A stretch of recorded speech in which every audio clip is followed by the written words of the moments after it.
பால் உற்பத்தியாளருக்கு இருக்கிற நெருக்கடிகள் எங்களுக்கு தெரியும். ஒவ்வொரு அரசும் 5 ஆண்டு காலத்திலே 3 ரூபாய் மட்டும்தான் ஏற்றிய வரலாறு. ஆனால் நாம் 100 நாட்களுக்குள்ளே 3 ரூபாய் ஏற்றி இன்றைக்கு அறிவிக்கப்பட்டிருக்கிறது. இன்னும் அவர்களுடைய கோரிக்கை என்பது தொடர்ந்து அவர் வலியுறுத்தி கொண்டிருக்கிறார். அது அரசு கவனமாக கண்காணிங்கே அதற்கு என்ன நடவடிக்கை மேற்கொள்ளலாம் என்பதை அரசு பரிசீலித்து வருகிறது. விவசாயிகளை பொறுத்தவரையிலும் போராட்டம் என்பது முக்கியமான ஒன்றல்ல.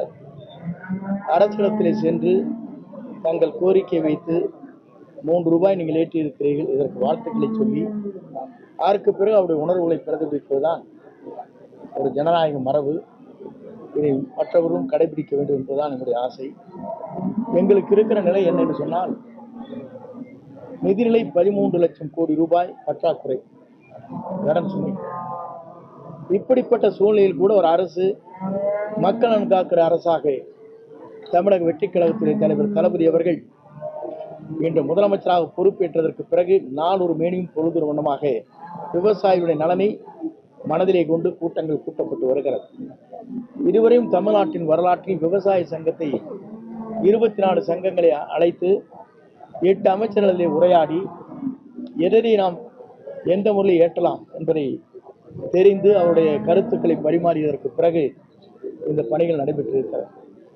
இன்றைக்கு கூட நீங்கள் தெரிந்திருக்கக்கூடும், 100 நாளில் பல சரித்திரங்கள் படைக்கப்பட்டிருக்கிறது. அப்படி படைக்கிற போது விவசாயிகளாக இருக்கிற அத்தனை பேரும் இதற்கு முழு ஆதரவை தர வேண்டும், அன்பை பொழிய வேண்டும். அரசிடத்திலிருந்து என்னென்ன நிலைகளில் என்று அவர்களுக்கு தேவையான உதவிகளை பெற வேண்டுமோ அதை அவர் முயற்சிகள் மேற்கொள்ள வேண்டுமே தவிர, போராட்ட களம் என்பது மற்றவர்கள் நினைப்பதைப் போல இந்த அரசு அல்ல. உங்கள் அரசு, உங்களை பேணி காக்கிற அரசு, அதே நேரத்தில் விவசாயியுடன் நலன் காக்கின்ற அரசு, பால் உற்பத்தியாளருடைய துயரங்களை தெரிந்து கொள்கிற அரசு. இதையெல்லாம் மனதிலே வைத்து எங்களை போன்றவருடைய கருத்துக்களை ஏற்று முதலமைச்சர் அவர் பொறுப்பேற்றதற்கு பிறகு தொடர்ந்து அந்த பணிகளை ஆற்றி வருகிறார்கள். அதற்காக விவசாயத்தை சார்ந்திருக்கிற பால் உற்பத்தியாளர்கள் கருணை கூர்ந்து எல்லோரும் இதிலே மனது வைத்து இன்று ஏற்றப்பட்டிருக்கிற 3 ரூபாய் அவர்களுக்கு கூடுதலாக தேவை என்கிற போது அதை கனிவாக இந்த அரசிடத்தில் நாங்கள் எடுத்து சொல்வோம், முதலமைச்சர் கவனத்திற்கு எடுத்து செல்வோம். போராட்டம் என்பது பாலை நிறுத்துவது என்பது பால் உற்பத்தியாளருடைய வாழ்க்கை தரத்தில் அவர்கள் ஏழை எளிய மக்களுக்கு கிடைக்க வேண்டிய பாலை சரியான நேரத்தில் வழங்க வேண்டிய அவர்களுக்கும் அந்த தார்மீக அடிப்படை இருக்கிறது.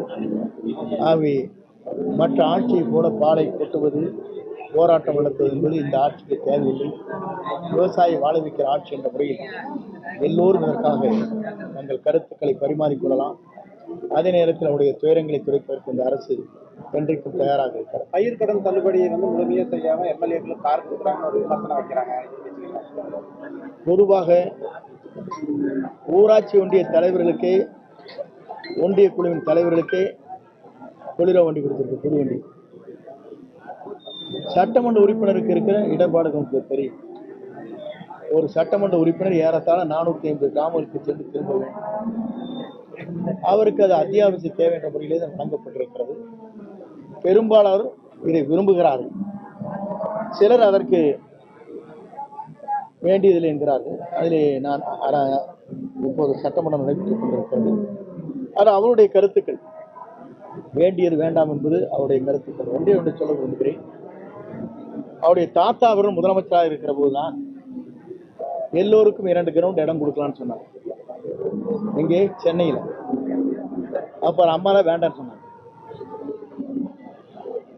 ஆகவே இதெல்லாம் நீ மனதிலே வைத்து நாம் என்னென்ன பணிகளை ஆற்ற வேண்டும், பணிகளை நாம் ஆற்ற வேண்டும் என்பதுதான் அவர் காலத்தில் முடியல.